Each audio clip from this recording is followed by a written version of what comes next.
యూతంలో పాండవులు ఓడిపోయినారు. అరణ్యాజ్ఞాతవాసాలకు బయలుదేరారు. 12 సంవత్సరాలు దుర్భర అరణ్యాల్లో నివాసం చేశారు.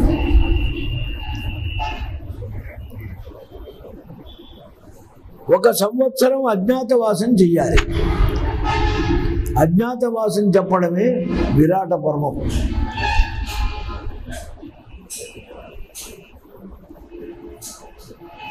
కొత్త సంవత్సరం వచ్చేటప్పటికే నగరంలోకి వెళ్ళాలి. అంతదాకా అరణ్యంలో ఉండాలి. సంవత్సరం ఎప్పుడు వస్తుందని మనకిప్పుడు బాగా పాశ్చాత్యుల అలవాటుతో రాత్రి 12 గంటలతో రోజు మారిపోయినట్లు లెక్క వచ్చింది. రైల్వే టైం టేబుల్ అంతే, మరొకటి అంతే, ఇంకోటి అంతే. జాతకం రాసిన 22/23 అంటాడు. అంటే 12 దాటింది కనుక 23లోకి వచ్చినట్టు. ఇది మన లెక్క కాదు. మన లెక్కలో రాత్రి కాలాన్ని మొత్తం ఎన్ని గంటలు గడియలో లెక్క చేసి దాన్ని 3 భాగాలు చేసి 2 వంతులు వెనకటి రోజు, 1 వంతు ముందు రోజు. పురుడు వచ్చినా అంతే, మైలు వచ్చినా అంతే, ఏ లెక్క వచ్చినా అంతే. ఇది మన లెక్క. అది మర్చిపోయినాం మనం. చాంద్రమాన ప్రకారంగా అజ్ఞాతవాస సంవత్సరం గడపడానికి ధర్మరాజు నిర్ణయించాడు కనుక రాత్రికాలం 2 భాగాలు దాటేదాకా అడవిలో ఉన్నాడు. 3వ భాగానికి వచ్చేటప్పటికే విరాట నగరం దగ్గరికి రావాల్సి వచ్చింది. తమ్ముళ్ళు అడిగాడు, నాయన ఎక్కడుందా? ధౌమ్యుల వారిని కూడా పంపించేశారు అగ్నిహోత్రాలు ఇచ్చి. ఎంత అహితాగ్నులు! అగ్నిహోత్రాలతో ఏడాది వారు అగ్నిహోత్రంలోనే ఉంచేశారు మంత్రాలతో. ఆయనే చేసుకుంటూ ఉంటాడు. ఎక్కడ ఉండాలిరా అని అడిగాడు అర్జునుడిని పిలిచి. నాయన అన్న, నాకు మాత్రం ఏం తెలుసు?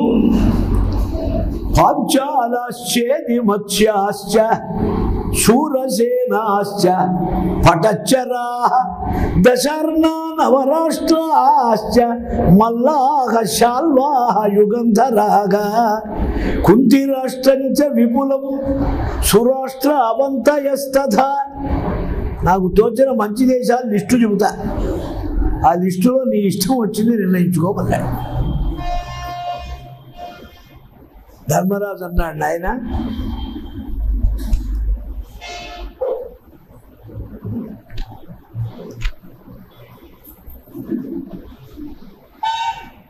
అన్ని దేశాలు మంచివే, కానీ వయోవృద్ధుడు, జ్ఞానవంతుడు, ధార్మికుడు, ధర్మమందు అభిమానం కలవాడు విరాట మహారాజని వింటాను.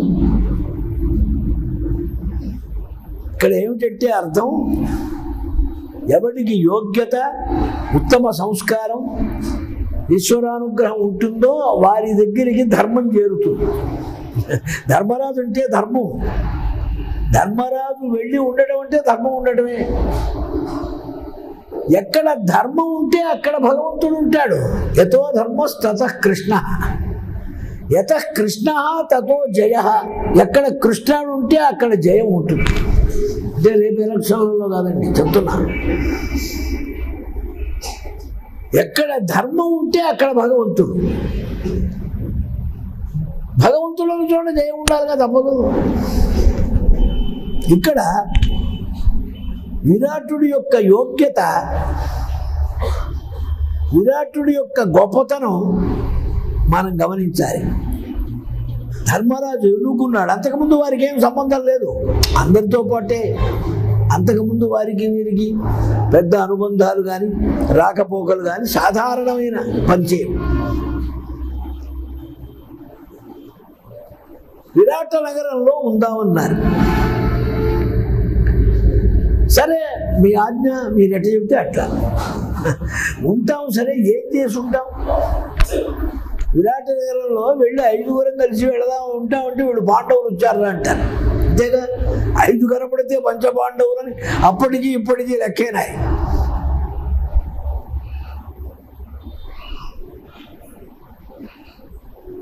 ఏం చేద్దాం అన్నాడు. అంటే అర్జునుడు అన్నాడు, స్వామి మా సంగతి ఎట్లా ఉంచు, రాజసూయ మహాక్రతువు చేసిన వాడివి నువ్వు, అసలు నువ్వేం చేయగలవు అన్నారు. రాజసూయ యాగం చేస్తే చిక్కేమిటంటే తానెవరికీ నమస్కారం చేయకూడదు.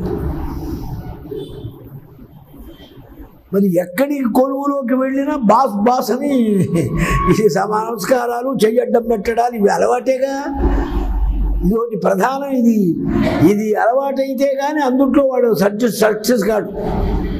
నన్ను ప్రిన్సిపాల్గా చేస్తే నాకు ఇది అలవాటై చావలేదా, అందుకని నాకు అది ఇవ్వడలే వ్యవహారం.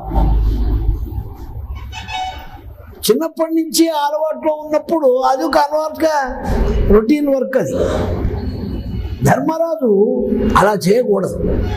ఎందుకని? సమస్త రాజలోకాన్ని గెలిచి సమ్రాట్టై సార్వభౌమ పట్టాభిషేకమైన వాడు గనక ఎవరొచ్చినా ఈయనకు నమస్కారం చేయాలి, కానీ ఈయన ఎవరికి లొంగకూడదు. అట్లాంటి ఉద్యోగం ఎక్కడ ఉంటుంది అంటే అది ఆయన అనుమానం. అయినా చెప్తా వినమన్నాడు. నేను ముందే ఏర్పాటు చేసుకున్నారా, సమస్తారో భవిష్యామి, బ్రాహ్మణ వేషంతో ఉంటాను.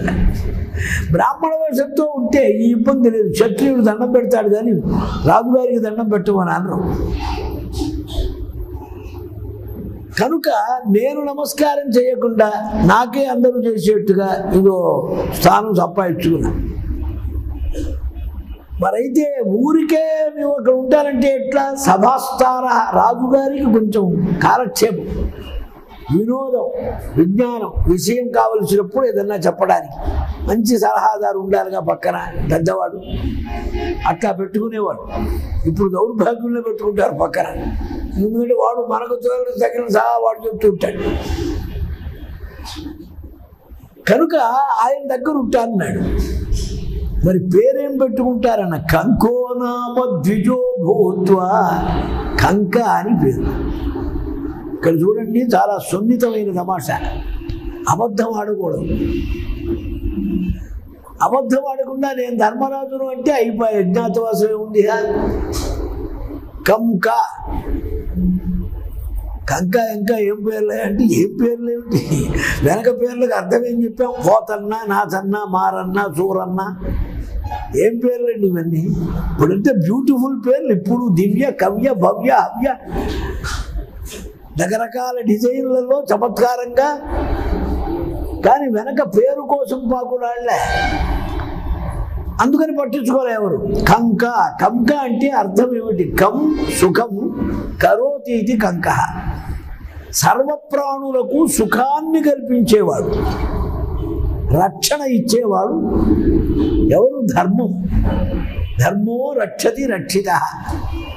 ప్రాణులకు సుఖం కావాలంటే ధర్మమే. ఆ ధర్మం అనేటువంటిది లేకపోతే సుఖం రాదు. కనుక కంక అంటే ఇంకో అర్థం ధర్మరాజు, యమధర్మరాజు. ఆయన అంశే ఈయన కూడా. కంక కృతాంతకే వాచ్య అని నిఘంటు. దానికోసం మంచి ఇన్స్ట్రుమెంట్స్ కూడా తయారు చేసుకున్నాడు. ఆడటానికి వీరైన పాచికలు. వైడూర్యం కాంచనాన్ శుభ్రాన్. వాళ్లకు ఆ ఇన్స్ట్రుమెంట్ మీద ఆ ప్రేమ ఉంటుందండి. రాజరత్నం పెళ్ళే ఆ సన్నాయికి డైమండ్స్ వేసుకున్నాడు. ఏంటంటే వాడు గొప్ప ఆర్టిస్టులు.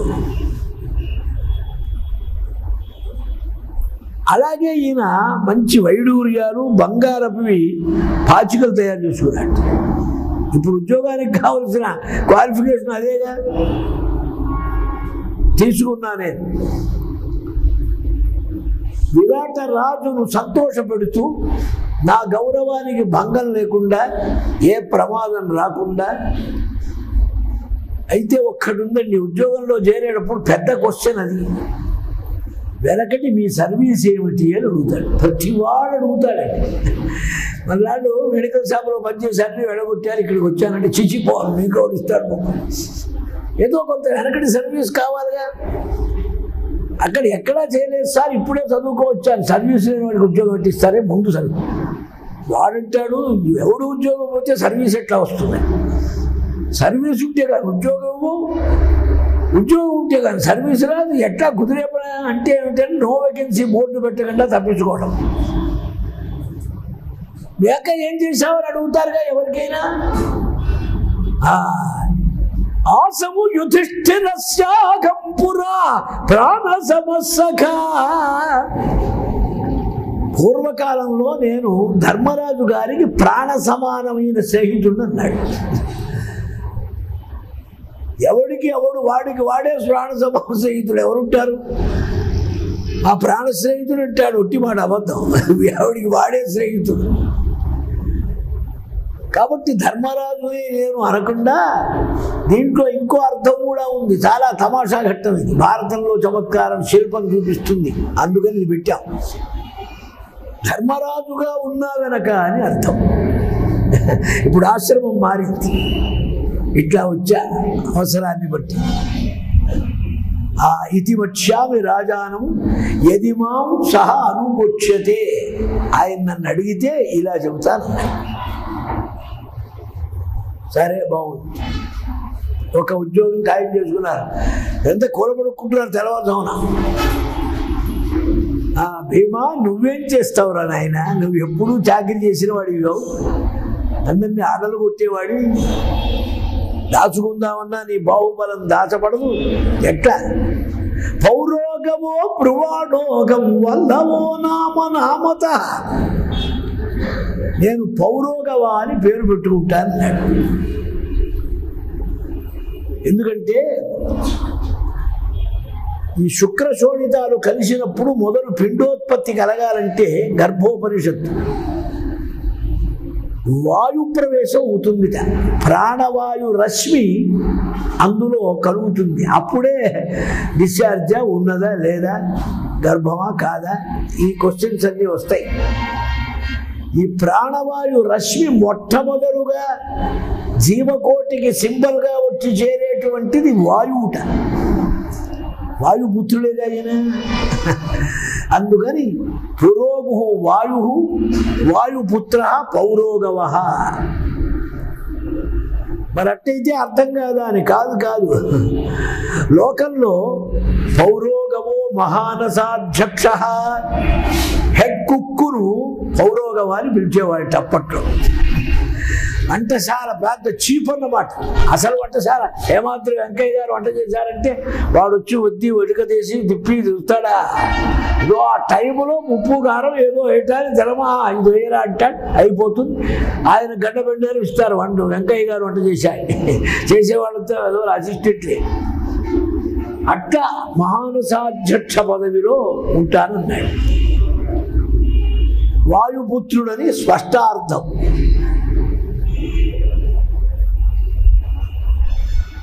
సూపానపి కరిష్యామి. పిండి వంటలు, స్వీట్లు, హాట్లు, భక్ష్యాలు, కిచిడీలు, సాంబార్లు, రకరకాలు. వెధవ పులిహార 14 రకాలు చేస్తారండి. మనకేం తెలుసు? నేను ఊళ్ళో శివరామనవమికి ఉంటే కొబ్బరి పులిహార, నువ్వుల పులిహార, చింతకాయ పులిహార, దెబ్బకాయ పులిహార, ఎన్ని పులిహారలా బాబు. సద్ది సద్ది అని పిలుస్తారు తెలంగాణలో. అన్ని రకాల పిండి వంటలు చూసిన వాడి.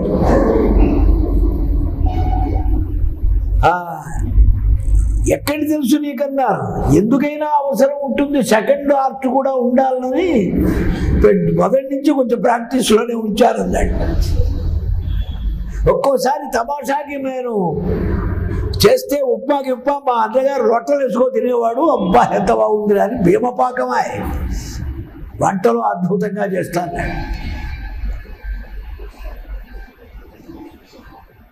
అంతేకాదు ఎవ్వరూ ఎత్తలేనివేమైనా ఎత్తమంటే ఎత్తుతాను.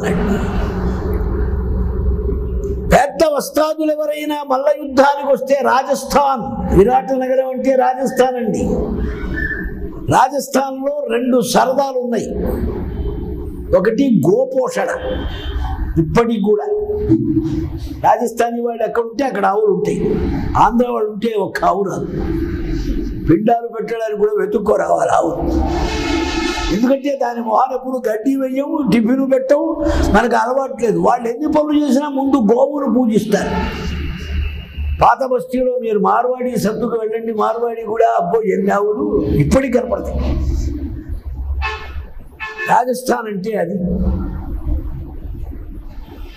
రెండోది ఏమిటంటే వాళ్లకు ఈ కుస్తీల సరదా ఎక్కువట. ఒక్కో చోట ఒక్కో సరదా. ఇప్పుడు అందరికీ క్రికెట్ సరదా అనుకోండి, ఇదివరకు అట్ట ఉండేది కాదు. ఒక్కో దేశానికి ఒక్కో హ్యాబిట్ ఉండేది, తమాషా. మంచి వల్ల యుద్ధ విశారదులు ఎవరైనా వచ్చి యుద్ధానికి కావాలంటే నేను రెడీ అంటానన్నాడు. ద్విపావా పరినోరాజన్, అందుబాటులోకి రాకుండా మారాము చేసే బలవత్తరమైన ఏనుగులు ఉంటే దాన్ని తొండం బట్టి లాగి కూర్చోబెడతా అన్నాడు. వంకాయ తొడివి పట్టుకున్నట్టు లెక్కే ఉంది వాడికి. ఎప్పుడు బయటపడను, ప్రతిజ్ఞాభంగం రాదు, మీకేం అభ్యంతరం లేదన్నాడు. సరే, అసలు ధర్మదేవత యక్షరూపంగా వచ్చి మీరు మీ వేషాలతో మీ మాటలతో మీరు మామూలుగా ఉన్నా మిమ్మెవ్వరూ గుర్తించరు అని వరమిచ్చాడు. వరమిచ్చాడు కదా అని పురుష ప్రయత్నం మొదలకూడదండి. ఇది తమాషా. మనకు భగవద్ అనుగ్రహం ఉంది కదా అని పొగరబోత్తరం పనికిరాదు. మన పురుష ప్రయత్నంలో లోపం ఉండకూడదు. ధర్మరాజు యొక్క ప్రయత్నం అది. యమగ్నిర్బ్రాహ్మణో భూత్వా సమాసాత్ శత్రుడం వరం దిదక్షు ఖాండవం ధావం దాశార్హ సగితం పుర. అగ్నిహోత్రుడంత వాడికి అజీర్ణ వ్యాధి కలిగి దాన్ని పోగొట్టుకోవటానికి స్వామి మీరు సహాయపడాలని శ్రీకృష్ణుడితో కూడిన ఏ మహావీరుణ్ణి అర్థించాడో అగ్నిహోత్రుడు. నివాత కవచ కాలకేయాది దుర్భర దురంత రాక్షస సంహారం ఏ మహావీరుడు చేశాడో, పాశుపతాస్త్రాన్ని ఏ మహావీరుడు సాధించాడో, వీడిని ఎలా దాచటం, వీడు ఎలా ఉద్యోగం చేస్తాడు, ఏం చేస్తాడన్నాడు. అన్నా నన్ను గురించి అసలు భయపడొద్దన్నాడు. దేవలోకంలో నేను 5 సంవత్సరాలు ఉన్నా. ఏది? శస్త్రాస్త్రాలు నేర్చుకోవడానికి 5 సంవత్సరాలు ఉంటే ఆ తర్వాత ఏం చేశాడంటే ఇంద్రుడు కావలసిన కోర్స్ అంతా అయింది. ఆయన మా చిత్రసేనుడని మా డియరెస్ట్ ఫ్రెండ్ ఉన్నాడు, వాడి దగ్గర ఆట పాట సంగీతం నేర్చుకోమన్నాడు. దేవలోక సంగీతం అంటే అర్జునుడు. నాట్యం, తాళం, లయ, శృతి, రాగం, సంగీతం నేర్చుకున్నాడు. కోర్సు అంతా పూర్తయింది. ఇక భూలోకానికి వెళదామనుకునే సమయంలో ఒక రాత్రిపూట ఊర్వశి వచ్చింది. అమ్మా నమస్కారం, అర్ధరాత్రి వచ్చావేమిటన్నాడు. చిచి దౌర్భాగ్యుడా, విరసంగా ఉంది ఇంత సౌందర్యవతిని. యజ్ఞాలు యాగాలు పౌండరీకాలు చేస్తారా మా కోసం భూలోకంలో వాళ్ళంతా సోయాజులు గారు, మా రమ్ము దర్శనం అయితే చాలని. అటువంటి నేను మీ దగ్గరికి వస్తే ఇట్టేమిటి అమ్మా, మా వంశపూర్వుడు పురూరవుడి భార్యవును, నీ వల్ల మా చంద్రవంశం ప్రవృత్తమైంది. నువ్వు దౌర్భాగ్యుడివి, నపుంసకుడు అయిపోతావు బొమ్మల్ని చెప్పించింది. నవ్వా. దీనికి ఒక కథ ఉందండి. దేవి భాగవతం. నరనారాయణులు బదరీ ఆశ్రమంలో తపస్సు చేస్తూ ఉంటారు. అప్పుడు ఇప్పుడు ఎప్పుడు. మరి మనం వెళ్తే కనపడలేదంటారు. మనకు చూసే కన్ను లేదు, అంతే. వారు అక్కడే ఉంటారు. చలికాలంలో గేట్లు బంద్ అయినా వారు బయటికి రారు. వాసుదేవానంద సరస్వతి స్వామి వారు బదరికి వెళ్ళారు. గేట్లు బంద్ అయినాయి, ఘోరమైన చలి. అయ్యో పోతాయి అన్నారు. పర్వాలేదు పోతుంది. దేవాలయం దగ్గరికి వెళ్ళేప్పటికీ ఆ దేవాలయంలో నుంచి ఇద్దరు పొడుగాటి వాళ్ళు ఊర్ధపుండ్రాలు పెట్టుకొని తులసిమాలు వేసుకొని బ్రహ్మాండమైన శరీరాలు ఇద్దరు వచ్చారు ఎదురుగా. ఎక్కడికి పోతున్నావు అన్నారు. లోపలికి వెళదాం అన్నారు. చదివి చచ్చిపోతావు ఎందుకు? అదేమిటా మీ ఇద్దరు లోపల నుంచి వస్తున్నారు, నన్నొక్కడిని పోరు వద్దంటారేమిటి? నువ్వు మూర్ఖుడివి, వినవని వస్తావని నీకోసం మేమే లోపల నుంచి బయటకు వచ్చామన్నారు. వారు నరనారాయణ. భగవంతుడు 4 రూపాల్లో సర్వప్రాణికోటి దగ్గర ఉంటాడు, మనం గుర్తించలేము. ఒక రూపం నరనారాయణ రూపం, మరొకటి జీవరూపం, మూడోది ఈశ్వర రూపం, 4వది క్షేత్ర తీర్థ యోగుల యొక్క సన్నిధానంలో ఉంటాడు. పరమేశ్వరుడు ఎక్కడో కైలాసంలోనో వైకుంఠంలోనో ఇందుగలడు అందులేడని ఎక్కడెక్కడ ఉన్నాడు ఆయన. ఈ నరనారాయణులు ఘోరమైన తపస్సు చేస్తూ ఉంటారు, ఎప్పుడూ తపస్సు చేస్తూ ఉంటారు. వారు తపస్సు ఎందుకన్నారు? లోక శిక్షణ కోసం, లోక రక్షణ కోసం. శివుడు ఎప్పుడూ తపస్సు చేస్తూ ఉంటాడు. ఎందుకు? నువ్వెవరిని తపస్సు చేస్తున్నావు అంటే రాముడిని తపస్సు చేస్తున్నాను అంటాడు. ఏదో పేరు చెప్పాలిగా. భగవంతుడు తపస్సు చేయటం ఏంటి? శ్రీ దత్తాత్రేయుల వారు ఎప్పుడు అనుష్ఠానం చేస్తూ ఉంటారు. రాత్రి 12 గంటలు దాటితే సమాధిలో ఉంటారు. అందుకనే దత్తభక్తులు రాత్రి 12 తర్వాత వారిని పిలవకూడదు. వారు ఆనంద రసంలో ఉంటారు. దినచర్యలో తపస్సు చేస్తూ ఉంటారు. చీకటితో గంగలో స్నానం చేస్తారు, కురుక్షేత్రంలో ఆచమనం చేస్తారు, కురవపురంలో సంధ్యావందనం చేస్తారు, పండరీపురంలో తిలకం పెట్టుకుంటారు, గాణగాపురంలో అనుష్ఠానం చేస్తారు, కొల్లాపురంలో భిక్షమెత్తుతారు, పిఠాపురంలో భోజనం చేస్తారు, బాహూర్నగర్లో పడుకుంటారు. దత్తోనామ స్మరణ మనిషం కుర్వతాం సన్నిధానే గూఢాకారస్యరతి. తన భక్తుడు ఎప్పుడు ఆర్తిగా పిలుస్తాడో అని ఆయన భుజం వెంట ఉంటాడట. వెనక ఎక్కడో ఉంటే మళ్ళీ రావటం లేట్ అవుతుందని భగవంతుని విచిత్రం. ఘోర తపస్సు చేస్తూ ఉంటే దేవేంద్రుడు కనిపించింది. ఈయన తపస్సు వీళ్ళిద్దరూ మానటం లేదు, మరి మన పదవి ఉన్నా ఊడుతుందేమో, లేనిపోతుంది వాడుకోవాలి. అది 2 సార్లు ఎవడన్నా ఢిల్లీకి వెళ్ళొస్తే అధిష్టానానికి ఏం చెబుతాడో మన పని ఏమవుతుందో అని ఎదుస్తారు ఇక్కడ వాడు. అరే వాడు వెళ్ళాడురా, ఎందుకు వెళ్ళాడు కనుక్కోడ్రా, నా మీద ఏదన్నా వేయటానికి వెళుతున్నాడా? పోస్ట్ ఉంటే అంతేనండి పాడుది, పదవి అనుకుంటాం కానీ దాంట్లో ఉన్న బాధ ఇంత అంత. ఇంద్రుడికి ఆ బాధ తప్పడు పాపం. దేవేంద్రుడు మంచి అప్సరసల రంభ, మేనక, తిలోత్తమ, ఘృతాచి గొప్ప గొప్ప పెద్ద ఆ కంపెనీ పంపించేశారు. వీళ్ళిద్దరి తపస్సు చెడగొట్టి డ్యాన్సులు చేసి ఏదో చేయబడి బాగా వచ్చి డ్యాన్సులు చేశారు. వీళ్ళిద్దరు కూర్చొని చూశారు హాయిగా, నరుడు నారాయణుడు. అంత ఎంతసేపు చేస్తారు వాళ్ళు, ఒళ్ళు విరిగిపోదు. అమ్మ అయిందా అన్నారు. అయిందమ్మా, చాలా బాగా చేశారమ్మా, ఎంతో సంతోషం, మాకు ఆనందంగా ఇక్కడ కాలక్షేపం చేశారు, మీకు బహుమానం ఇస్తారమ్మని ఆ నారాయణుడు ఈ తొడ ఇట్లా కొట్టి ఆ తొడలో నుంచి ఒక పిల్లని తీసి, ఆ పిల్లను మీ గ్రూపుకు మేనేజర్గా పెట్టుకోండి, దీన్ని బాగుంటుంది, మీకు ఇంకా బాగా నడుస్తుంది మీ కోర్స్ అని ఇచ్చారు. ఊరువులలో నుంచి తీసి చేయబడ్డ పిల్ల కనుక దాని పేరు ఊర్వశి. ఆ ఊర్వశి ఇక్కడ అర్జునుడి దగ్గరకు వచ్చి, నరుడేగా అర్జునుడు అంటే ఈయన కొత్త ఆయన, చూసి నవ్వాడు, నమస్కరించాడు. ఆ పోర్షన్ దగ్గర వేషం కదా మరి, శపించి కోపం వచ్చింది, కోపం వెళ్ళిపోయింది. తెల్లవారిన తర్వాత దేవేంద్రుడు చిత్రసేనుడిని పంపించాడు. అర్జునుడిని శపించింది ఊర్వశి, ఏం అనుకోవద్దను, అది చాలా అవసరం. ఈ పేడితనం 1 సంవత్సరానికి నేను మారుస్తున్నా అడ్జస్ట్మెంటు. ఈ వరం లేకపోతే వాడు అజ్ఞాతవాసం చేయడం కష్టం.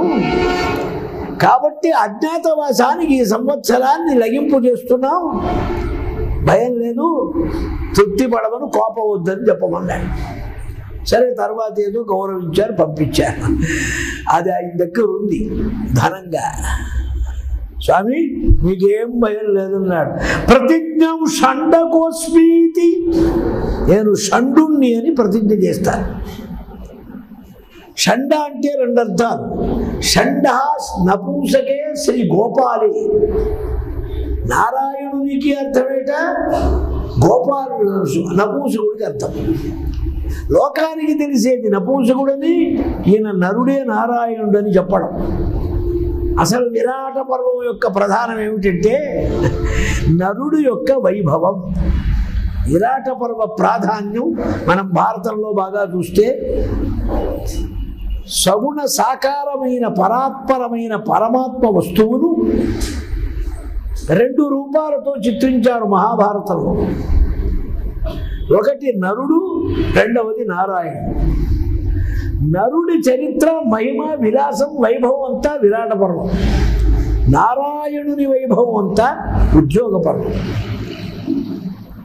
విరాటోద్యోగాలని చాలా ప్రసిద్ధి. అందుకోసం ఇక్కడ నరుడే పరమాత్మ స్వరూపం.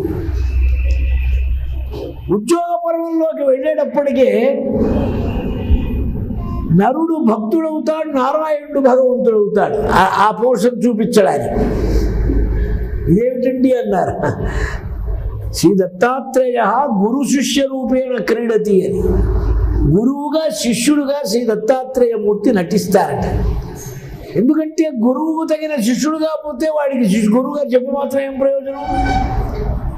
అర్జునుడు కనుక గీత చెప్పారు, కానీ మనపోటి వాడికి 5 ఏళ్ళు చెప్తే మాత్రం బుర్రకు ఎక్కేదే ఉంది. బట్టి గురుగారే ప్రస్థానత్రయం విన్నారండి. మా గురుగారు చెబితే ప్రస్థానత్రయం విన్నారు. ఈ ఊళ్ళో ఆడవాళ్ళు చాలామంది, సిద్ధి బ్రహ్మానంది గారు కూడా చెప్పారు. ఏమైంది? వాళ్ళకు లేదు, వీళ్ళకు లేదు. సిద్ధి ఎవరికి ఉంది? వారి పని జరిగింది. వినగానే అధికారి కూడా కావాలి కదా. అందుకని నరుణ్ణి ఉత్తమాధికారిగా దాంట్లో చూపించారు పై పర్వాల్లో. ఇక్కడ నరుడు నారాయణ స్వరూపుడు. అందుకే నరుడి వైభవం వర్ణించబడ్డది. నరుడి వైభవం వర్ణించబడ్డది గనక ఇది మహాశుభమైన పర్వం. భారతం మొత్తం మీద శుభమైన పర్వం ఏదంటే విరాట పర్వం. మహాభారత ప్రవచనం మొదలుపెట్టాలంటే విరాట పర్వమే మొదలుపెట్టాలి. సంప్రదాయం ఇంకో పర్వం మొదలుపెట్టకూడదు.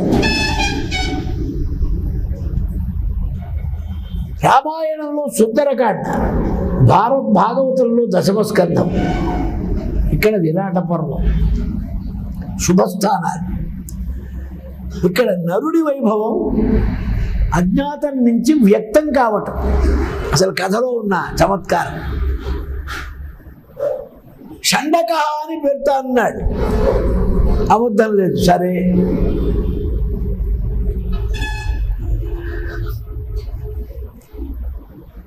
జాఘాతౌకి మహంతౌ మే సంవర్తు నృప దుష్కరవు.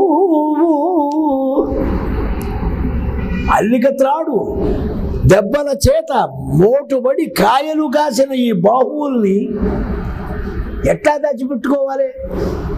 దీన్ని దాచిపెట్టాలంటే ఎట్లా? అందుకని ఈ చేతులు దాచిపెట్టుకోవడానికి మంచి సౌకర్యం ఏమిటంటే ఆడవాళ్లకు జాకెట్లు. ఇంతలాగా జాకెట్ వేసేసుకుంటే ఈ లోపల ఏమున్నా ఇబ్బంది కాదు. పెళ్లి కూతురు చూడటానికి వచ్చిన వాడు కూడా ఈ జాకెట్ పైకెత్తి చూపించా అనగర్రగా. తర్వాత తెలుస్తుంది ఎందుకమ్మా అంటే ఇక్కడ ఏదో మచ్చ ఉందండి, అది కనపడుతుంది లేనిపోయింది. అందుకని ఎప్పుడు ఫుల్ జాకెట్టే వేసుకునేదాన్ని. ఇవి కప్పుకోవటానికిట. మరి అక్కడి నుంచి ఎట్లా అన్నారు? ఇక్కడి నుంచి కంకణాలు, గాజులు ఇవన్నీ లేవు. మళ్ళీ గోలా ఈ చెయ్యి మొత్తం మీద కనపడేదే ఉంది మట్టి. ఏమీ కనపడకుండా ఉంటానికి కర్ణయో ప్రతిముత్యాగము కుండలే, మంచి కుండలాలు వెనక ఆడవాళ్ళు కూడా కుండలాలు పెట్టుకునేవాళ్ళు. ఇప్పుడు ఫ్యాషన్లోకి వచ్చింది మళ్ళీ. దిద్దులు లోలాకులు అన్నీ పోయి కుండలాలు గిండలాలు సింహతలాటి రకరకాలు అవే మారుతాయండి. కొత్తవి ఎక్కడి నుంచి వస్తాయి? ఫ్యాషన్ అనుకోవడం కానీ వెనకటిదే మళ్ళీ వస్తూ ఉంటుంది. కుండలాలు పెట్టుకుంటారు.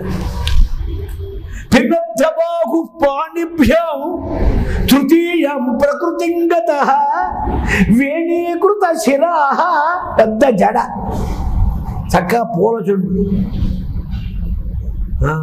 అన్నీ బాగున్నాయి. మీ పేరేమిటండి అని అడుగుతారు. ఇక్కడ చిక్కేమిటంటే అబద్ధం చెప్పకూడదు, నిజం చెప్పడానికి వీళ్ళే.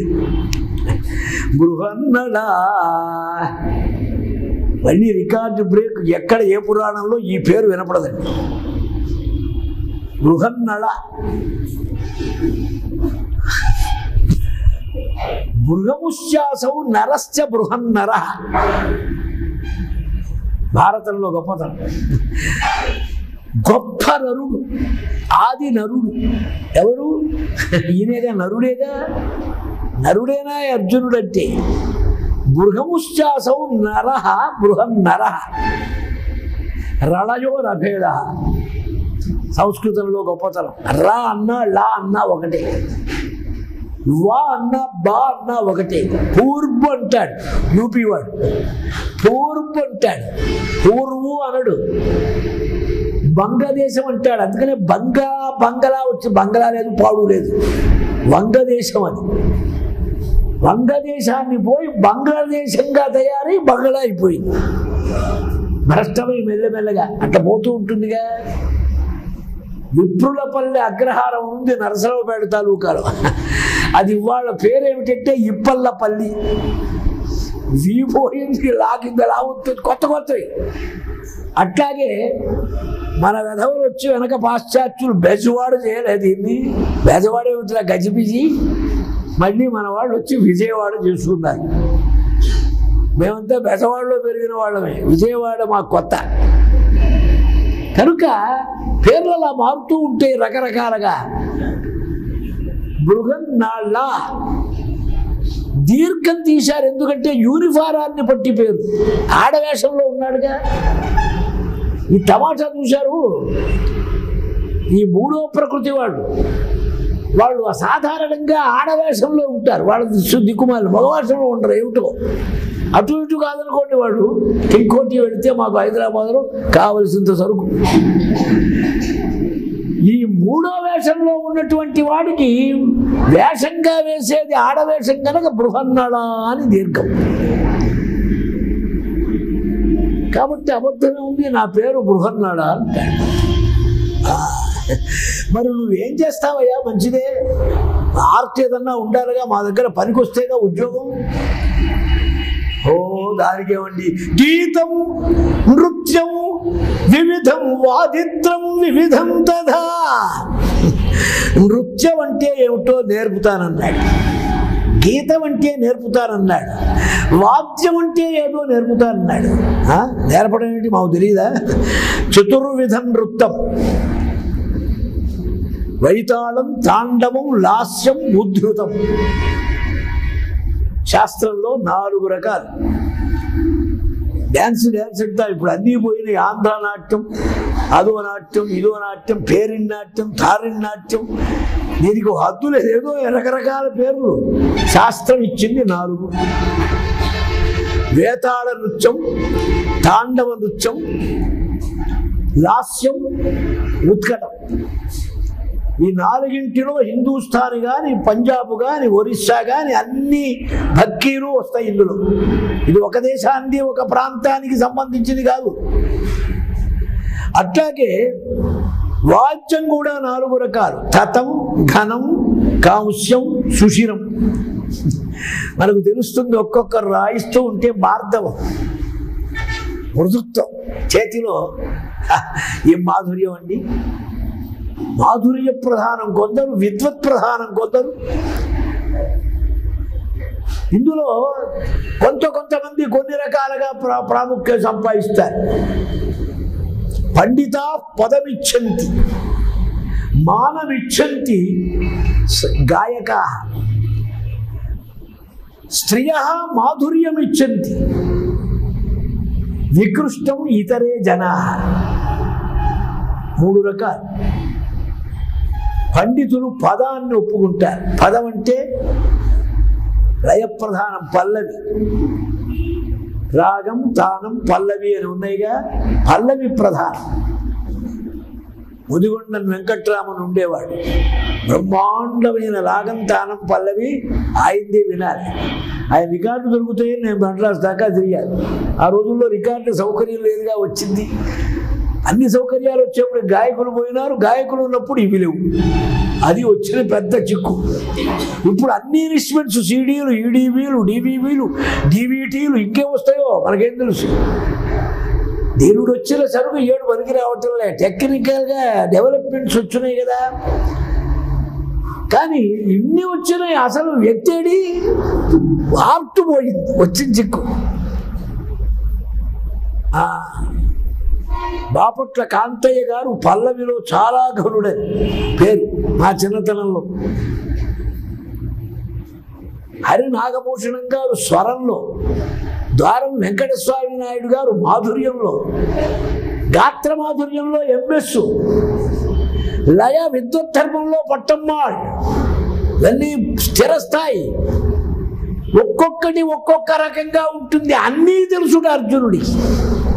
మహాసంగీత విద్వాంసులు ఎవరంటే కృష్ణుడు, అర్జునుడు. పండిత పదమిచ్చంతి మానమిచ్చంతి గాయక. మానం అంటే వెయిట్. బాగా పాడతాడు కానీ వెయిట్ లేదయ్యా అంటారు. వెయిట్ అంటే ఏమన్నా కిలో రాయి తెచ్చి పెడతారా? గాత్రంలో, పట్టులో వస్తుంది. గాయకులు కోరేది అది, పండితులు కోరేది పల్లవి, పదం, లయప్రధానం. స్త్రీలు కోరేది మాధుర్యం, అదో అట్రాక్షన్. జిఎన్బికి ఉండేది ఆ గొప్పతనం. మనకి ఎంఎస్ ఉంది. మన వాళ్ళలో చాలా మందికి ఉంది మాధుర్యం. ఆ మాధుర్యం చేత ఆకర్షింపబడతారు. అదొక పద్ధతి. ఇతరే జన వాళ్ళు మధురై సోమసుందరం ఉండేవాడు. నేను కచేరి చాలా విన్నా. గుక్క పడితే టకటకడా. ఇప్పుడు వాళ్ళ కొంచెం పక్కి చూడాలంటే మన ఎంఎస్ బాలసుబ్రహ్మణ్యం గారు, ఆ సన్నాయి భక్తులు, ఆ గిరిగింతలు అవి కోరుతారట ఇతర జనం. కనుక ఎన్ని శాస్త్రాలు నాకు వచ్చు. ఇవాళ దాకా, అప్పటి నుంచి ఇప్పటిదాకా పెళ్లి కాని పిల్లలకు కొంచెం డ్యాన్సో సంగీతమో నేర్పిద్దామని కొంచెం ఉంటుందిగా, ప్రతివాడికి ఉంటుందిగా. ఏమండి మీ అమ్మాయి పాడుతుందా అన్నారు. అట్లీస్ట్ బాత్రూంలో ఉన్నా పాడుతుందని చెప్పాలి, లేకపోతే పెళ్లి కొడుకు బాగుండదు. అది ప్రతివాడు కోడిరాగాలు తీస్తూనే ఉంటారుగా బాత్రూంలో. కాబట్టి ఈ డ్యాన్స్ నేర్పడం ఇది. విరాటుడి దగ్గర ఒక ఆడపిల్ల ఉందని విన్నా, పెళ్లి కావాల్సిన పిల్ల. ఆ అమ్మాయికి నేను ఆచార్య స్థానం వహిస్తా, ఇది దేవలోక సంగీతం, ఇది విన్నాడంటే వాడు అంతటితో ఆకర్షింపబడాల్సిందే. ఆ అన్నగారు మీకు భయం లేదన్నాడు. ఓహో సరే, అయితే ఒక్క మాట చెబుతాను. ఎక్కడ పనిచేసావు అడుగుతారుగా, సర్వీస్ ఒకటి ఉందిగా ప్రతి దాంట్లో. యుధిష్ఠిరస్య గేహే వై ద్రౌపద్య పరిచారిక. ధర్మరాజు గారి ఇంటిలో ద్రౌపదికి పరిచారికగా పనిచేశానని చెబుతా. పరిచారిక అంటే అబద్ధం కాదన్నారు. ప్రతి భర్త భార్యకు పరిచారికుడేనండి. 11 గంటలు రాత్రి టైంలో అగ్గిపెట్టి అయిపోయింది అంటుంది. తెల్లవారు లేస్తే స్టవ్ వెలిగించాలంటే కాపీ తెస్తావా పోతాడు దేవుడా అని సెకండ్ షో ఆడి ఆ సినిమాల దగ్గరికి వెళ్ళి ఒక్క అగ్గిపెట్టినా పట్టుకొస్తాడు. ఎవరి కోసం?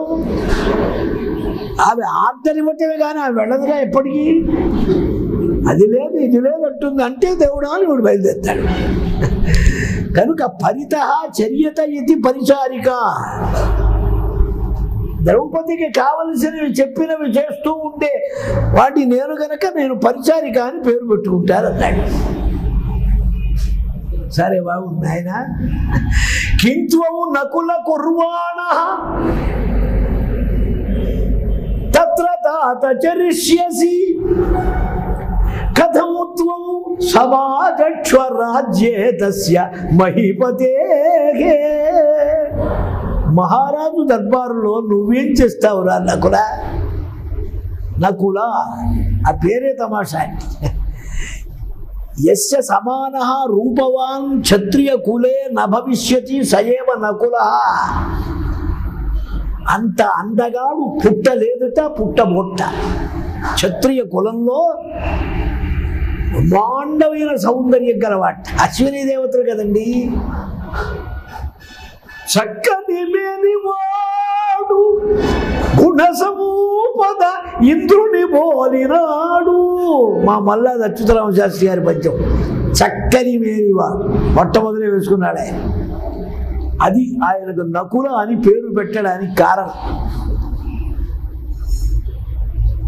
వీడికి తెలిసిన పెద్ద డిపార్ట్మెంట్ ఏదంటే, బాగా తెలిసిన డిపార్ట్మెంట్ డిఫెన్స్. మిలిటరీ, ఆయుధాలు, జీతభత్యాలు, పోషణ, రిక్రూట్మెంట్లు, ఈ వ్యూహాలు పన్నటాలు అద్భుతంగా తెలుసున్నారు. ఇంత ఎక్స్పీరియన్స్ వీళ్ళకి ఎక్కడిది? ఇంకో ప్రశ్న లేదండి. ఈనాడు మనం అనుకున్న ఢిల్లీ ధర్మరాజు పరిపాలించిన ఇంద్రప్రస్థం, హస్తినాపురం కాదు. హస్తినాపురం మీరట్గా 50 మైళ్ళు అవతల ఉంది. ఇదివరకు చరణ్ సింగ్ గారి నియోజకవర్గంలో ఉండగా నేను వెళ్ళొచ్చాను. హస్తినాపురం పేరుతోటే ఉంది. ఓ దిబ్బ గంగంతా ముంచేసింది, దిబ్బ గట్టుంది, జైనులు ఎక్కువ ఉన్నారు అక్కడ. ఈ పేరు చెప్పుకునేవాడు కూడా లేడు. ఇంద్రప్రస్థంలో ధర్మరాజు గారి రాజ్య పరిపాలన బాగా రీసెర్చ్ చేసి మనం చూస్తే 23 సంవత్సరాలు. 5 ఏళ్ళు పరిపాలిస్తే గొప్ప అంటున్నారు. ఇంకో 5 ఏళ్ళు ఇవ్వండి, ఇంకో 3 ఏళ్ళు ఇవ్వండి, ఇంకో 5 ఏళ్ళు. 23 సంవత్సరాలు డోకా లేకుండా ఇంద్రప్రస్థం హెడ్క్వార్టర్స్గా పెట్టుకొని అద్భుతమైన పరిపాలన చేశాడు. ఇక్కడ కూడా కొన్ని ప్రశ్నలు ఉన్నాయండి. 23 ఏళ్ళు పరిపాలించినప్పుడు నిజంగా ధర్మం మీద అభిమానం కలిగిన గొప్ప వాళ్ళైన భీష్మద్రోణులు ఎందుకు వెళ్ళలేదు అక్కడికి? కాబట్టి భీష్మద్రోణులకు దుర్యోధనుడి పార్టీ మీదే అభిమానం ఎక్కువ. కొన్ని తమాషా. భీష్మద్రోణులది తమాషా. వాళ్ళు ఎంప్లాయీస్ కారు. వాళ్ళు చేరటం భీష్ముడి ద్వారా ఇక్కడికి చేరాడు ద్రోణుడు. భీష్ముడు మొదటి నుంచి ఉన్నాడు. ఉన్న చోటును కదలాల్సిన అవసరం వాళ్ళకు కనపడలే. ధర్మరాజు కూడా కదిలించడానికి ప్రయత్నించలే. కదిలించడానికి ప్రయత్నిస్తే రాజనీతిలో చాలా పొరపాటండి. ఇవాళ రేపంటే అర్ధరాత్రి వచ్చిన టికెట్ ఇస్తున్నారు, మళ్ళీ తెల్లవాడిగా మా పార్టీ అంటున్నారు, ఆ కండువా ఆవిడికి అమ్ముతున్నారు. నేను అనుకున్నాను ఈ కండువాల వాళ్లకు మంచి గిరాకు వచ్చింది ఎలక్షన్ టైంలో. పచ్చ కండువా, ఎర్ర కండువా, జరీ కండువా, వతివాడు కండువే. జన్మలో ఉత్తరీయం వేయని వాడల్లా ఇప్పుడు పొలిటికల్ ఫీల్డ్లో ప్రతివాడు కండువాతో కనపడతాడు. అది చాలా రాజనీతికి వ్యతిరేకం. అందుకని ధర్మరాజు వాళ్ళిద్దరిని డిస్టర్బ్ చేయలేదు, అసలు అడగలేదు, రమ్మలేదు, ఆ దారి చూపించలేదు. ఆయన అడిగినా వీళ్ళు వెళ్ళదలుచుకోలేదు.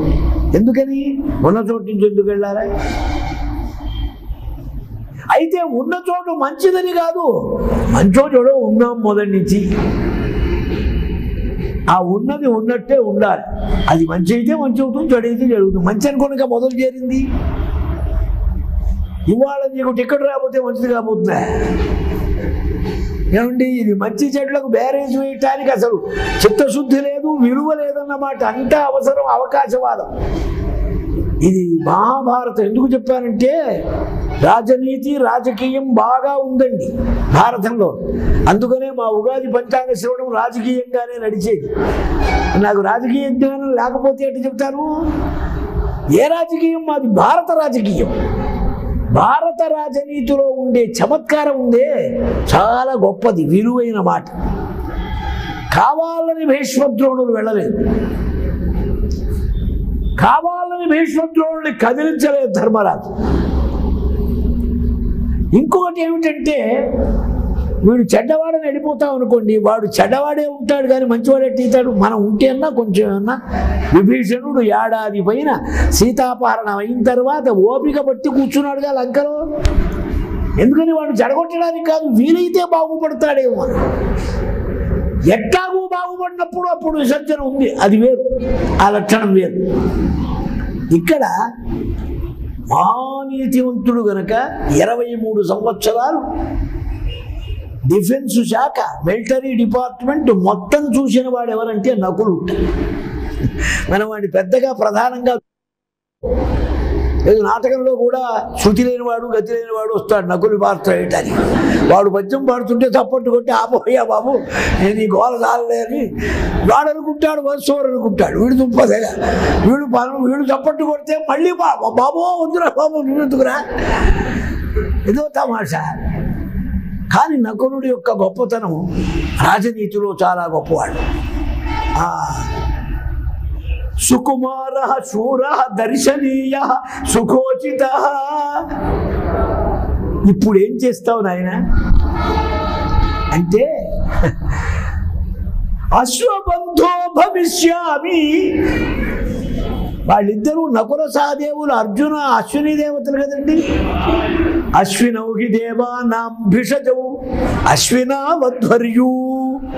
శృతి చెబుతుంది అశ్విని దేవతలంటే దేవతలకు 33 కోట్ల దేవతలకు ఇద్దరే వైద్యులు, వారే అశ్విని దేవతలు.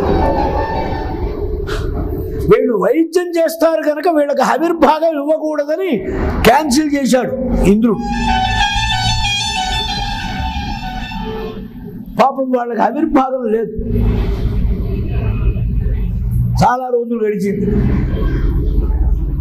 మహానుభావుడు చవనుడు ఉన్నాడే, చవనప్రాస కనిపెట్టిన ఆయన, డాబరు చవనప్రాస అంటారే, చవనప్రాస కనిపెట్టిన ఆయన వీళ్ళిద్దరికీ అభయం ఇచ్చి మీకు ఆవిర్భాగం ఇప్పిస్తానన్నాడు.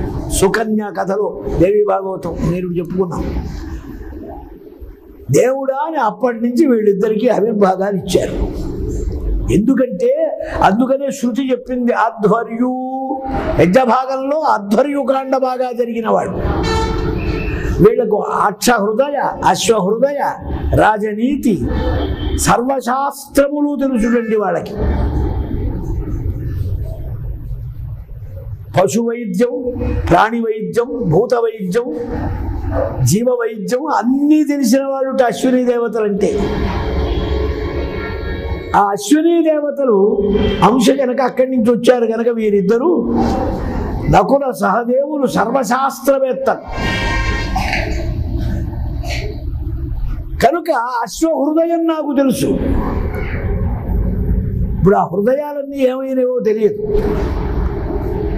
అశ్వహృదయం తెలిసిన వాడు గుర్రాన్ని పట్టుకొని నడిపితే ఏరోప్లేన్ కంటే ఎక్కువ వెళుతుంది ఆ గుర్రం.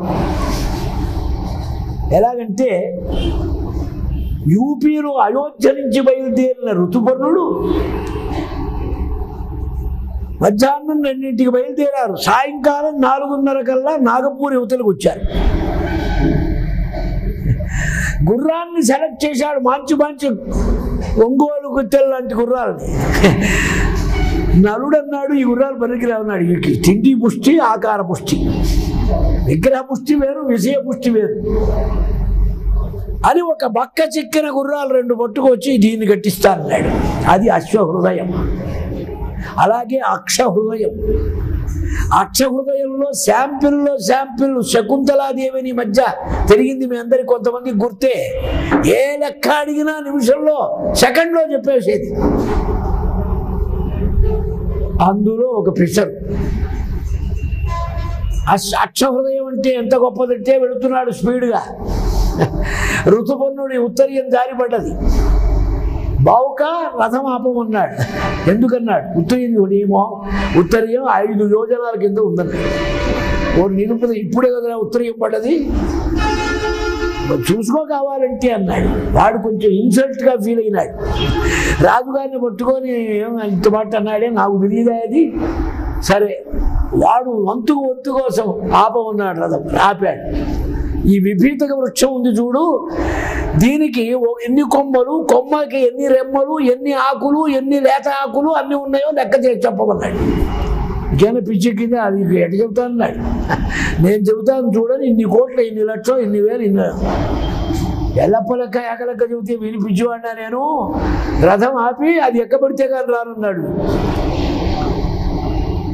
సార్ కర్మ దేవుడు అని ఉన్నాడు. లెక్క పెట్టి వచ్చాడు. ఏది ఇది? అక్షహృదయం. ఇవి విద్యలు. వెనక విద్యలకు ఈ విద్యలకు ఎంతో తేడా ఉందండి. ఇప్పుడు విద్యలన్నీ చాలా భాగం అదే చాలా బాధపడాల్సింది. కాలము మారిపోయినది. విత్తనాలకు జారిన వారు ఏమీ తెలియని వాళ్ళే పండితులు. ఇప్పుడు ఆ సబ్జెక్టే తెలియదు. ఇది వరకు చాలా కష్టం. నా చిన్నతనంలో పురాణం చెప్పాలంటే డొక్క బయలుపోయేది. ఎవడేమడుగుతాడో అని భయం. ఇప్పుడు అడిగేవాడు లేడు. అడగటానికి ఎవరన్నా లేస్తే వాడు అంటాడు, సభవారు అంటారు, మీ సందేహాలు ఉంటే వారి ఇంటికి వెళ్ళి అడగమంటాడు. వాడు తప్పు చెప్పాడని నేను చెబుతూ ఉంటే నీ సందేహం ఉంటే ఇంటికి వెళ్ళమంటాడు. ఒక శాస్త్రుల గారికి అట్లాగే జరిగింది. పాప పొద్దున్నే వెళ్ళి ఇంటికి వెళ్ళాడు. ఇంటికి వెళ్ళేటప్పుడు ఆయన గోంగూర బేరం చేసుకుంటున్నాడు ఆ శాస్త్రులు గారు. ఈయన వచ్చాడు. రాత్రి మీరేదో చెప్పారు. వాడు ఏం చేశాడు, చూసి వెంటనే వచ్చి 2 కాళ్ళు పట్టుకున్నాడు.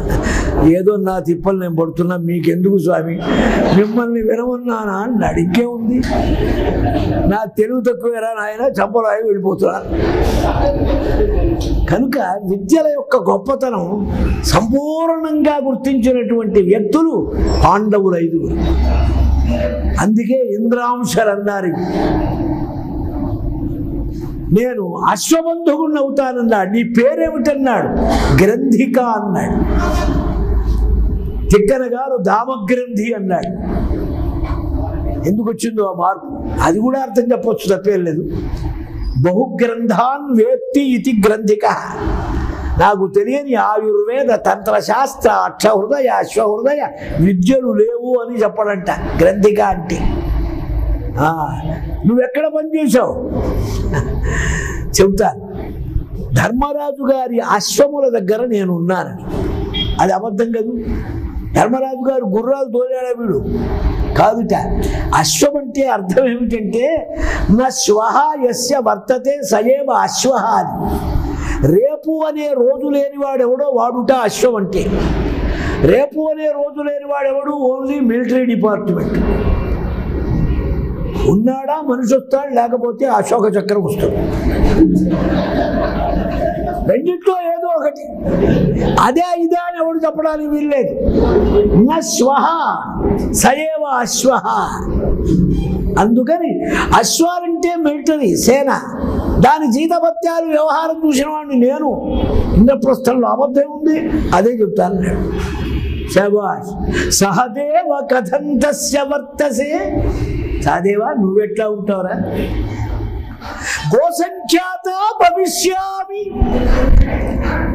అభినవ సహదేవులు ఉండేవారు మాకు మారీస్పేటలో, తెనాల్లో. పశు వైద్యంలో చాలా గట్టివాడు. ఆయనకు బిరుదు కూడా అయింది. సహదేవ అంటే పశు ఆరోగ్య, పశు రక్షణ. ఒక ఆవును చూశాడనుకోండి, ఇది ఎన్ని గిత్తరు, ఎన్ని ఈతరు ఇంతుంది, కోడెలెన్ని, పెయ్యలెన్ని, ఎన్నేళ్ళు బతుకుతాయి, దీని లైఫ్ ఎంత, ఇది ఎన్ని పాలిస్తుంది, ఇదే తిండి తింటుంది, దీనికి ఏ హ్యాబిట్స్ ఉన్నాయి, దీనికి ఏ రోగాలు వస్తే ఏం చెయ్యాలి. ఎంత శాస్త్రం అండి. ఒక శాస్త్రం వైద్యమే కాదు, అనేక రకాలైన గోవుల యొక్క శాస్త్రముల సంగతి అంతా గుర్తించిన వాడిని గనక. ఇక గో అంటే పాండిత్యం, వ్యాఖ్యానం, వాక్కు, పరాక్రమం, ఎన్నిటిలో నేను సమర్థుండని చెప్పడం. శబాష్ నాయన, నీ లక్షణం కూడా అయిపోయింది. కానీ పాపం ఆమె ఏం చేస్తుందన్నాడు. ఇయమోహి నప్రియ సాధ్వి ప్రాణేభ్యోపి గరీయసి మాదేవ పరిపాల్యాచ. తల్లి వలె రక్షించదగినది. తల్లి ఎలా అవుతుందన్నారు. యస్యాం జాయతే ఆత్మ సైవ జాయా. శకుంతలోపాఖ్యానంలో చెబుతారు. తాను పుట్టబోయే స్థానం గనక, తన జన్మస్థానం గనక తల్లి వంటిదన్నారు. అందుకే కార్యేషు దాసి భోజ్యేషు మాత.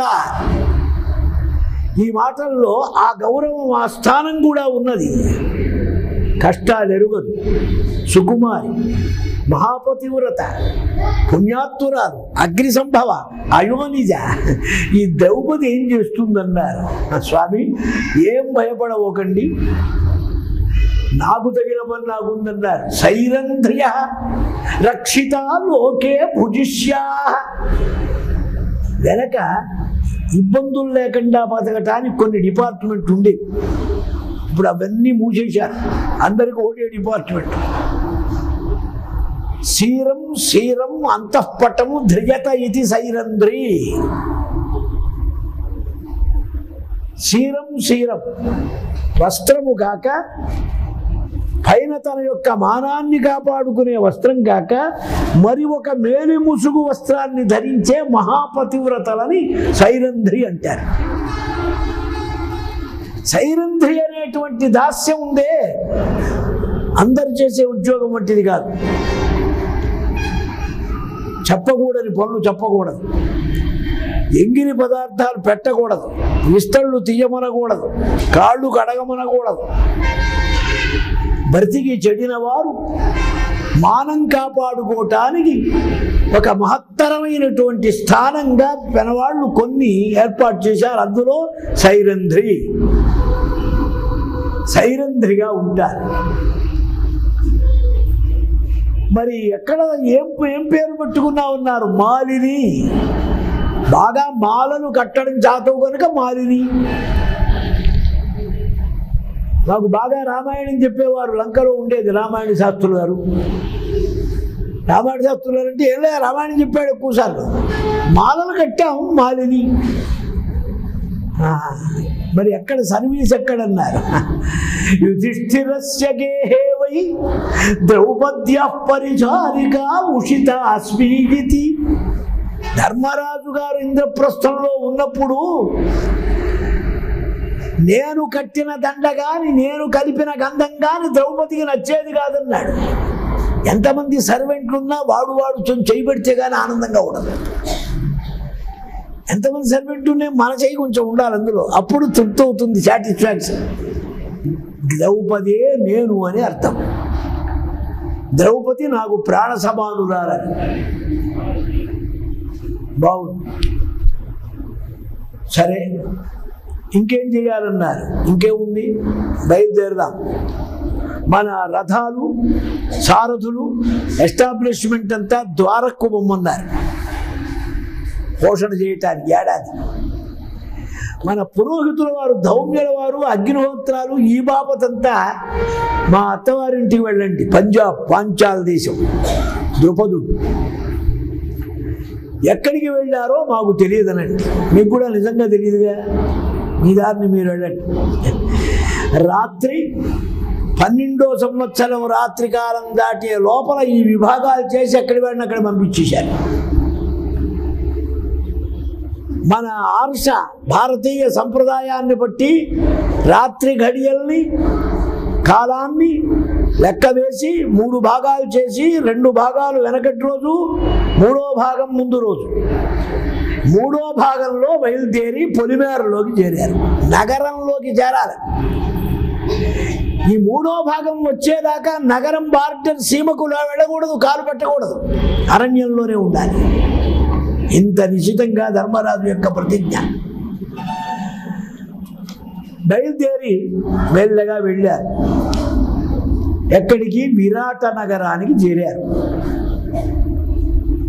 సుందరమైన నగరం రాజస్థాన్. రాజస్థాన్లో ఎడారులు ఎక్కువ ఉన్నా గోసంపద బాగా ఉంటుంది.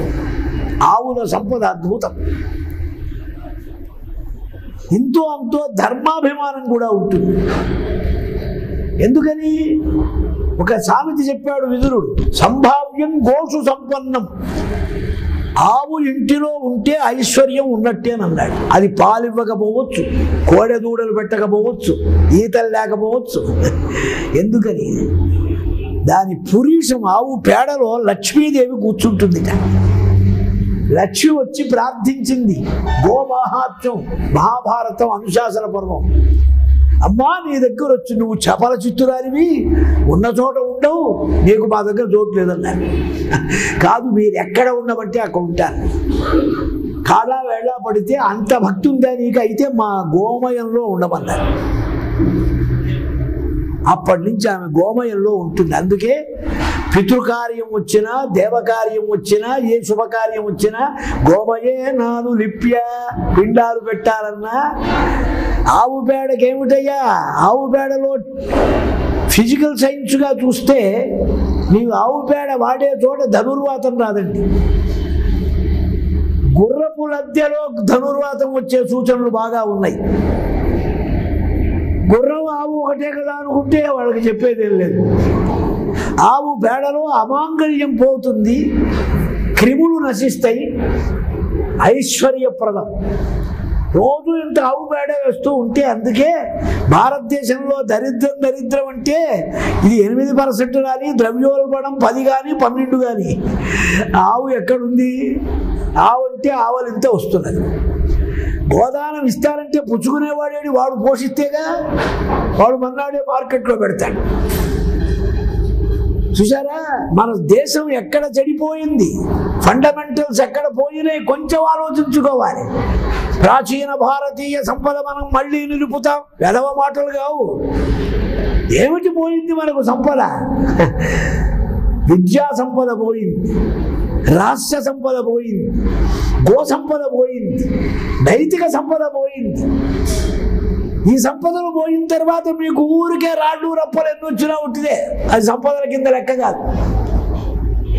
ఈ వైభవం గోవుల్లో ఉంది, అది విరాట నగరంలో ఉందిట. ఇంకా మీకు చెప్పాలంటే గోవులు, గోమయం ఎక్కడుంటే ధర్మదేవత అక్కడికి వస్తుంది. ధర్మదేవత ఎక్కడ ఉంటే అక్కడే అంతా సుభిక్షం. వానలు కురవలేదండి, వానలు పంచాంగం చెప్పేవాడి వల్ల కురుస్తాయా? పంచాంగం రాసేవాడి వల్ల కురవు, పంచాంగం చెప్పే ఏదో మేము ముఖ ప్రీతికి కురుస్తాయి, కురవ ఏవో చెప్తాం, మాకు తాత్కాలికం, సమయానుకూలం. ఆ గట్టిగా చెప్పకపోతే మళ్ళీ పిలవరు మమ్మల్ని, మాగోల మాది. ఏదన్నా చెడు గట్టిగా చెబితే మళ్ళీ రానివ్వరు కదండి. నేదురుమల్లి జనార్దన్ రెడ్డి గారు చీఫ్ మినిస్టర్గా ఉండగా ఈ ప్రభుత్వానికి కొంచెం ఇబ్బంది కలుగుతుందని అన్న, నోరు దారి వచ్చేసింది. దత్తాత్రేయ చెప్పించాను, నేనేం చెప్పాలి? నేను పంచాంగాన్ని బట్టి చెప్పను, దేవుడు ఏం చెప్తే అది. సెకండ్ ఇయర్ ఆయన కొంచెం గవర్నమెంట్ గందరగోళం అయితే మళ్ళీ వచ్చిన చీఫ్ మినిస్టర్కి చెప్పారు, వీడిని పంచాంగానికి పిలవకండి, వాడు అన్నాడు, వాడు పోయినాడు. వేగకలే వచ్చింది. ఎన్ని చెప్పినా అన్నిట్లో మా ధీరుడు కనుక మా చంద్రబాబు గారు బలవంతం చేసి ధీరుడు ఇక్కడే ఉన్న దేవి భాగవతంలో గట్టిగా పట్టుబట్టి నన్ను పంచాంగానికి రమ్మన్నాడు. అలిపిన ఘటన అయిన తర్వాత నేను వెళ్ళి కలిసా, మిమ్మల్ని ఆశీర్వచనాన్ని కోరింది అందుకనే మీకు ఆపద వస్తుంది పోతుందని కూడా చెప్పానన్న. అంటే ఊరికే పర్సనల్ మాటలు అనుకోండి, పంచాంగాల వల్ల కొరవు. నేనేం చేశానంటే నన్ను వెంటబడ్డారు, అవయా వర్షాలు కురుస్తాయన్నా కురవలేదు. నేనైనా వర్షాలు ఫ్యాక్టరీ పెట్టాను కురవటానికి, జయించడానికి. అప్పుడు ఎండోమెంట్ కమిషనర్ గారికి ఫోన్ చేసి పిలిచి, డిఎస్ మూర్తి గారు పాపం వచ్చాడు, ఆయన నా ఎందు రెస్పెక్ట్ ఉంచి, వర్షాలు కొన్నైనా పడాలంటే నేను చెప్పే సూత్రం చేయమని సహస్ర ఘటాభిషేకం, వరుణ జపం, విరాట పర్వ పురాణ ప్రవచనం, ఈ మూడేనండి లోకానికి శాంతి కలిగించేవి. సహస్ర ఘటాభిషేకం చెయ్యాలి. సిరి గలవానికి చెల్లును తరుణుల 16,000 తగ పెళ్ళాడం. శ్రీనాథుడు అంటాడు, తిరిపమునకిద్దరండ్రా పరమేశ గంగ విడువు పార్వతి చాలు అనేటప్పటికే గంగ వచ్చింది. శివాభిషేకం చెయ్యాలి, విరాట పర్వం ప్రవచనం చెయ్యాలి, వరుణ జపం చెయ్యాలి. కొన్ని చోట్లన్నా చేశారు, అప్పటి నుంచే వర్షాలు పడ్డాయి. అంటే నా మాటని కాదు, శాస్త్రం ఇది. అటువంటి సంపద మనం సంపాదించుకోవాలి. ధర్మం ఉన్నది, ధర్మం దగ్గరికి వస్తుందండి. మీరు భ్రమపడుతున్నారు మీ దగ్గరికి ధర్మం వస్తుందని. మీ దగ్గరికి ధర్మం రావాలంటే మీరు ధర్మాత్ములు కావాలి. ధర్మమే లోకానికి రక్ష. అందుకే ఒక్క మాట అన్నాడు, పాండవులు ఎక్కడున్నారు తెలియటం లేదని చుట్టూ పీక్కున్నారు కౌరవులు సభలో. వేష్యుడు తాత నీకన్నా తెలిస్తే పోన్నారు, నాకు తెలుసు కానీ తెలియదు కానీ ఉన్నది ఉన్నట్టు చెప్పను కూడా, చెప్పడానికి వీలు లేదు, చెప్పకుండా ఉండకూడదు. సభలో ఉన్నవాడికి 2 చిక్కులండి. అసెంబ్లీలో సీట్ రావాలనుకుంటాం, రాగానే కాదు, అబ్రువన్ విబ్రువన్ వాపి దోషభాగ్ భవేత్. నీకు తెలిసి మాట్లాడకపోతే నీకు పనిష్మెంట్, తెలియకుండా మాట్లాడితే మరీ పనిష్మెంట్, ఏమీ మాట్లాడకుండా చప్పులు కూర్చున్నామంటే బెల్లం కొట్టినా అదో పనిష్మెంట్. ఈ మూడింట్లో పడని వాడు ఎవడు ఉంటాడు చెప్పండి? ఎందుకు అసెంబ్లీ టికెట్ మనకు లేనిపోంది, ఆనందంగా సుఖంగా ఇట్లా భగవన్నామం చేసుకొని ఫ్రీగా బతకండా. రాజ్యాంతే నరకం ధ్రువం అన్నారు.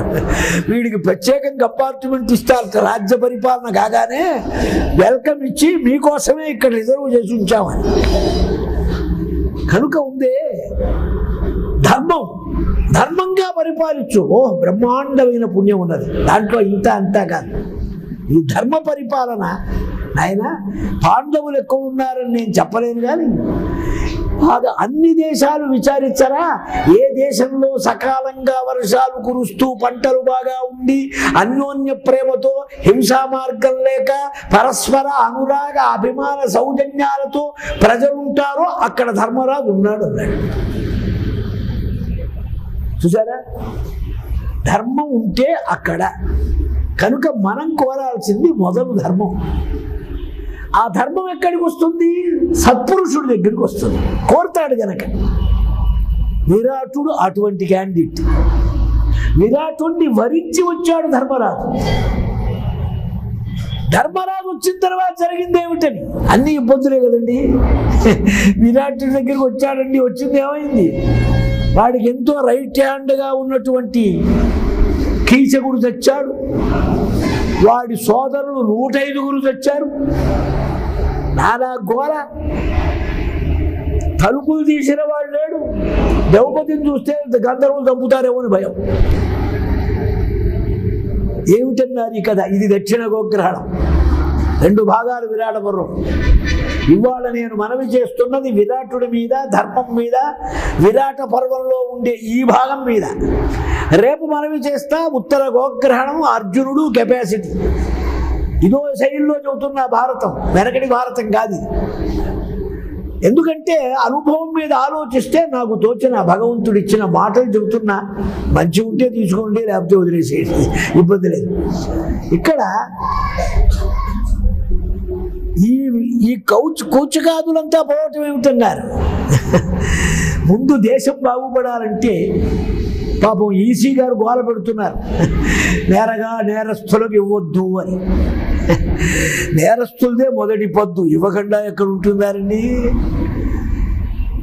వచ్చిన తర్వాత నేరం చేయటం కాదు, నేరంలో అనుభవం గలవాడు. మన రాజనీతి, మన రాజ్యాంగం, మన యొక్క వైభవం ఎంత గొప్పది. జైల్లో ఉండి నామినేషన్ వేయొచ్చు, ఎంత స్కామ్ ఉన్నా ఏం పర్వాలేదు.